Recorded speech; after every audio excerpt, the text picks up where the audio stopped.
En aquel día, la mañana comenzó inusualmente tranquila. El sol, filtrándose por las cortinas entreabiertas, acariciaba suavemente el viejo papel tapiz de la cocina, dibujando patrones caprichosos. Yo estaba de pie junto a la ventana, observando cómo Málaga despertaba. Los primeros transeúntes, el crujido de las puertas de la panadería de la esquina, el lejano murmullo del tráfico matutino. Tenía en la mano mi taza favorita, un poco desconchada, con golondrinas, sorbiendo lentamente el café frío. La calma se extendía por mis venas, prometiendo uno de esos raros días serenos, donde uno simplemente puede existir. Pero esa calma era engañosa, frágil como el cristal. Se hizo añicos, no con estruendo, sino con las palabras apenas audibles, pero tan cortantes, pronunciadas por mi padre. Él estaba de pie frente a mí, tan alto y al parecer tan lejano, y sus palabras, como cuchillos invisibles, se clavaron directamente en mi corazón. María, estuve hablando con un viejo amigo, Juan. Él está en una situación difícil. Se quedará temporalmente en tu casa. La taza con las golondrinas se me resbaló de los dedos. El tintineo del cristal roto resonó en la pequeña y acogedora cocina, como siempre. Cientos de fragmentos brillantes se esparcieron por el suelo de baldosas, pero no fue su sonido, ni su brillo, lo que me dejó paralizada. Fueron las palabras de mi padre, que instantáneamente destruyeron mi día tranquilo y sereno, levantando un muro invisible, pero inquebrantable, entre nosotros. Mi cerebro se negaba a procesarlo. ¿Juan? ¿En mi apartamento? Debí haber oído mal, o era alguna broma de mal gusto, un disparate digno de una serie barata. Lentamente levanté la vista hacia mi padre, tratando de encontrar en su rostro alguna sombra de sonrisa, una pizca de burla. Pero su mirada era seria, incluso un poco culpable, pero inflexible. El rostro, familiar hasta la última arruga, hasta el último cabello cano en su barba. De repente me pareció extraño. ¿Qué significa se quedará en mi casa? Mi voz sonó inusualmente baja, casi un susurro. Sentía que si la hacía más fuerte, las palabras adquirirían realidad, serían tangibles, y entonces ya no podría anularlas. Mi padre suspiró, sus hombros se encorvaron. Él siempre había sido tan firme, una roca, mi apoyo después de que mi madre se fue. María, Juan está pasando por un momento difícil. Perdió su trabajo, su casa, no tiene a dónde ir, y tú tienes un apartamento tan grande. ¿Grande? Mi apartamento de una habitación en el barrio antiguo de Málaga, que compré con una hipoteca, dando hasta lo último, trabajando en 3 empleos casi sin fines de semana para hacer los pagos cada mes. Este apartamento en el que puse toda mi alma, cada centímetro del cual estaba impregnado de mis sueños y mi esfuerzo. Lo miré, y las palabras se me quedaron atascadas en la garganta, presionando, impidiéndome respirar. Papá, es mi apartamento, yo lo pago. ¿Por qué tengo que...? Mi voz se quebró. Dentro de mí, algo comenzó a desmoronarse, como la taza en el suelo. Mi padre se acercó. Su mano se posó en mi hombro, pero no sentí calor, solo un peso abrumador. Escucha, hija. Juan es mi amigo. Hemos pasado por mucho juntos. Él me ayudó en su momento, cuando yo lo pasé muy mal. Y ahora él necesita ayuda. ¿Sabes lo que es una deuda de honor? ¿Deuda de honor? Me aparté de él. La ofensa, ardiente, corrosiva, comenzó a extenderse por mis venas, mezclándose con la confusión. ¿Y qué hay de mi deuda? ¿Mi deuda conmigo misma? ¿Con mi vida? Papá, esperé este apartamento 20 años. Soñé con él. Trabajé. Me negué todo.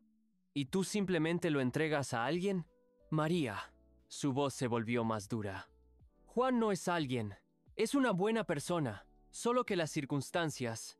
¿Circunstancias? Sentía como las lágrimas empezaban a quemarme los ojos, pero apreté los puños, negándome a dejarla salir. No ahora, no delante de él. ¿Y mis circunstancias? ¿Mis sueños? ¿Mi vida? ¿No significan nada? Se dio la vuelta, pasándose la mano por su escaso cabello. Pensé que lo entenderías. Pensé que eras más comprensiva. Ves que no pido nada para mí. Es por un amigo. Y en eso residía toda la esencia. Nunca pedía para sí mismo, siempre para los demás, para amigos, para vecinos, para parientes lejanos. Siempre ayudaba a todos, siempre cedía, y siempre era a expensas de alguien más, la mayoría de las veces a mis expensas. Recordé cómo, de niña, le dio mi bicicleta nueva al hijo del vecino porque éste no tenía cómo comprar una. ¿Cómo me convenció de dar la mitad de mis ahorros para una operación urgente de una tía lejana que nunca había visto? Siempre yo tenía que sacrificar algo. Siempre mi vida estaba en segundo plano. ¿Sabes qué, papá? Me acerqué a la ventana, mirando la ruidosa calle por la que la gente se apresuraba a algún lugar, ajena a mi tragedia. No entiendo por qué siempre tengo que dar algo cuando no tengo nada. ¿Por qué tengo que ceder mi vida por la comodidad de otros? Él guardó silencio. Un largo y pesado silencio se cernió en el aire, espeso como la niebla malagueña.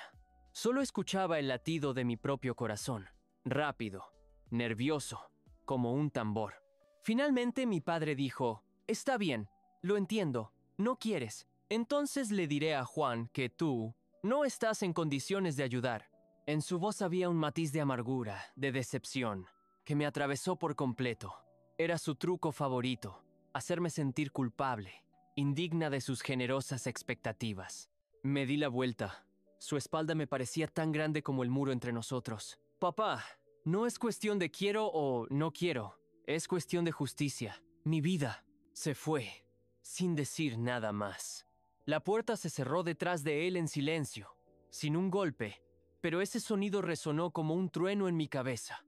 Me quedé sola en medio de los fragmentos rotos y mi propia confusión. El apartamento, tan familiar y acogedor hace unos minutos, ahora parecía frío y extraño, como si ya no me perteneciera. Después de esa conversación, mi vida se convirtió en una interminable sucesión de dudas y sufrimiento. Mi padre no me llamó, no vino, como de costumbre, a la comida del domingo. Lo llamé, pero no me contestó. Cada vez que marcaba su número, solo escuchaba tonos cortos que me cortaban el corazón más agudamente que la hoja más afilada. El silencio era peor que cualquier reproche, cualquier discusión. Era un castigo, sutil, sofisticado, que al parecer me había ganado con mi egoísmo. Dejé de dormir por las noches.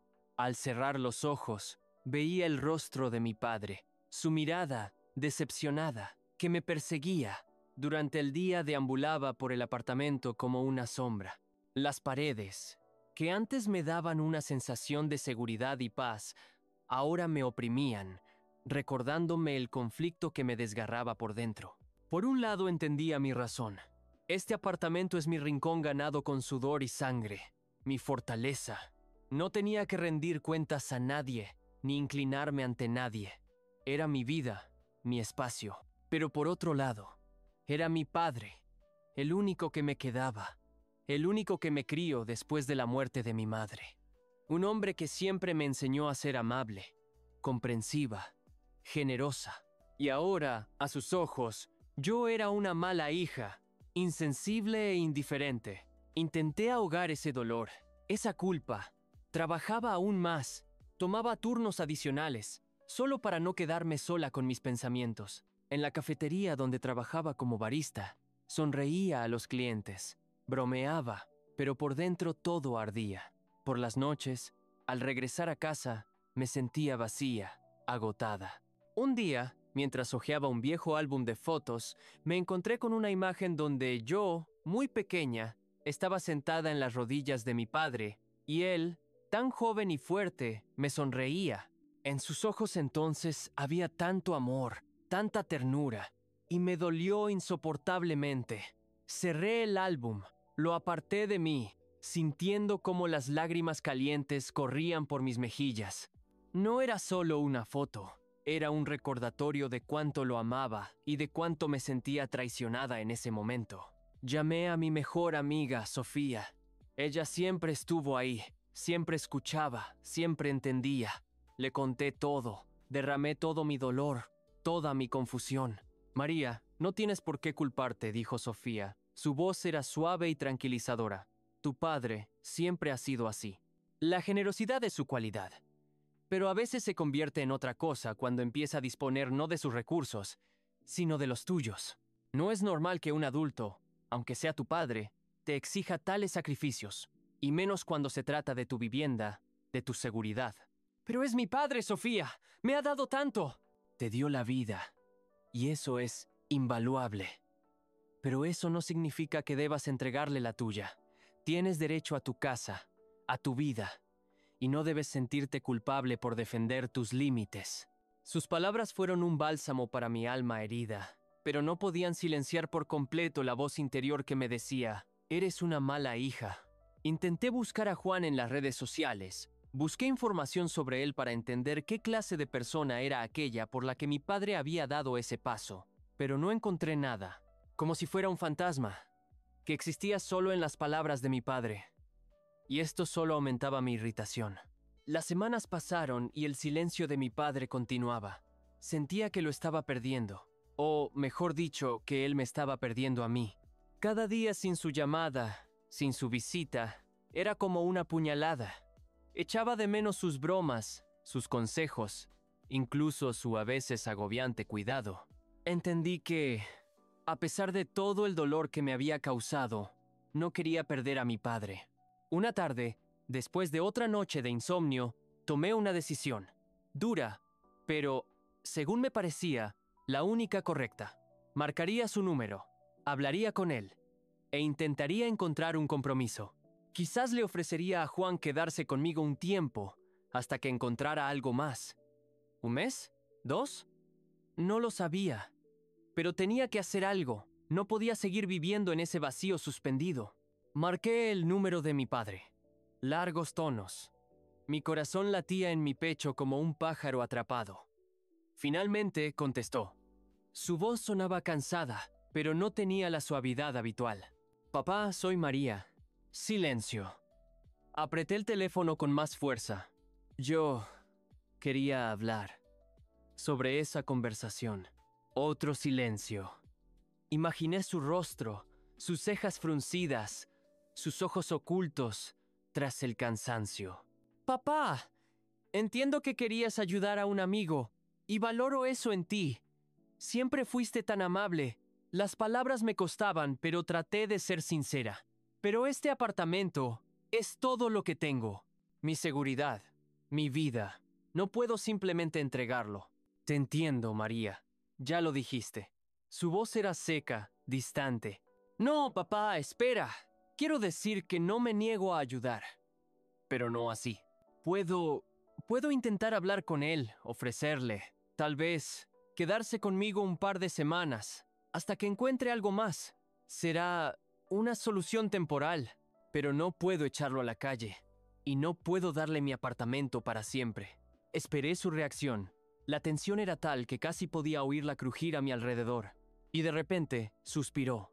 Profundo, como si se quitara una pesada carga. María, me alegro de que hayas llamado. Yo también te he echado de menos. En su voz aparecieron notas de calidez. Una calidez que tanto había echado de menos todas estas semanas. Supongo que fui demasiado brusco. Perdóname. Solo estaba muy preocupado por Juan. Mis ojos se llenaron de lágrimas. Alivio. Un alivio inesperado y abrumador. Papá, yo también te he echado de menos. Mucho. Sabes, María. Se interrumpió y oí cómo tosió. Juan se fue. ¿Se fue? Estaba completamente desconcertada. ¿A dónde? Encontró parientes en otra provincia. Le ofrecieron trabajo allí. Sucedió bastante rápido. Se fue hace un par de días. Parpadeé. ¿Todo este tiempo había estado sufriendo, luchando conmigo misma por algo que ya no existía? ¿Por un problema que se había resuelto solo? Era tan parecido a la vida, ridículo y triste. ¿Por qué no me lo dijiste?, pregunté, y en mi voz había tanto dolor que yo misma me sorprendí. Quería, pero estaba molesto, y pensé que si no querías ayudar tanto, entonces, ¿de qué servía hablar? Estaba equivocado, María. Perdóname. Fui demasiado orgulloso, demasiado ofendido. Estaba de pie junto a la ventana. Málaga brillaba con luces, y de repente sentí cómo esa calidez regresaba a mí. Como si el mundo, que había sido blanco y negro, volviera a tener colores. Papá, te quiero, y siempre te ayudaré. Pero yo tengo que tener mis límites. ¿Entiendes?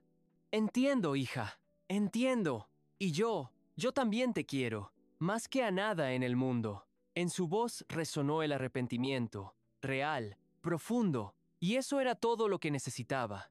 Entonces, ¿Juan no volverá ahora? Todavía no podía creer que esta pesadilla hubiera terminado. No, hija, no volverá. Se fue por mucho tiempo. Se instalará allí. Hablamos mucho más. De todo. De la vida, de mamá, de cómo él se las arreglaba solo, de mis dificultades. Lloramos, reímos, y fue nuestra primera conversación verdaderamente honesta en muchos años. Sentí como el muro entre nosotros se derrumbaba, y en su lugar crecía algo nuevo, más fuerte, más sincero. Al día siguiente, mi padre vino a verme. Trajo mis pasteles favoritos y un gran ramo de margaritas. Se veía cansado, pero en sus ojos brillaba de nuevo el mismo amor que recordaba desde la infancia. Nos sentamos en la cocina, bebiendo café y comiendo pasteles, hablando de todo y de nada. Me contó sus planes, cómo quería ir a Sevilla a visitar a su hermana, a quien no había visto en mucho tiempo. Y él me escuchó. Por primera vez en mucho tiempo me escuchó atentamente, sin interrumpir, sin dar consejos, simplemente escuchando. Le conté mis sueños, cómo quería abrir mi pequeña cafetería, un lugar acogedor donde la gente pudiera reunirse, compartir historias, beber un buen café. Sus ojos se iluminaron. María, es una excelente idea. Te ayudaré. En lo que pueda. Con toda mi alma. Sonreí. Este era un ayudar diferente. No una exigencia, no un sacrificio, sino un apoyo sincero. Y sabía que esta vez no me pediría que entregara mi apartamento. Más tarde, cuando mi padre se fue, volví a quedarme sola en mi apartamento. Pero ahora, no me parecía extraño. Era mío, mi refugio, mi comienzo. Los fragmentos de la taza ya estaban recogidos. Pero algo había cambiado en mi alma. Comprendí que podía amar a mi padre, perdonarlo, pero al mismo tiempo protegerme. Y esto no era egoísmo, sino un amor saludable por mí misma. Miré por la ventana. Caía la noche. La ciudad encendía sus luces como si esparciera chispas doradas por el cielo. Mi vida, al parecer, también empezaba a brillar con nuevos colores. No sabía qué me esperaba en el futuro. ¿Podría abrir mi cafetería? ¿Qué más traería la vida? Pero sabía una cosa. Ahora era más fuerte. Sabía que podía defenderme y que mi corazón, aunque herido, permanecía abierto al amor y la esperanza. Saqué mi cuaderno y empecé a esbozar ideas para mi futura cafetería. El nombre, el menú, la atmósfera. En cada línea, en cada idea, había una parte de mí, una parte de mis sueños. Y sabía que ahora podría hacerlos realidad. Todo lo que había sucedido antes solo me había hecho más fuerte, más segura de mí misma. Y la historia con Juan se había convertido en parte de mi experiencia, una lección que había aprendido. Y sabía que mi padre, a pesar de todas sus fallas, siempre sería mi padre, y yo siempre sería su hija. Y esa era la verdad más importante. Sentí que esta historia aún no había terminado. Algo me susurraba que Juan podría aparecer de nuevo en mi vida, que este episodio era solo el comienzo de algo más grande. Pero por ahora, estaba lista para vivir el presente, construir mi futuro y disfrutar cada nuevo día, sabiendo que lo había logrado. Y eso era lo más importante.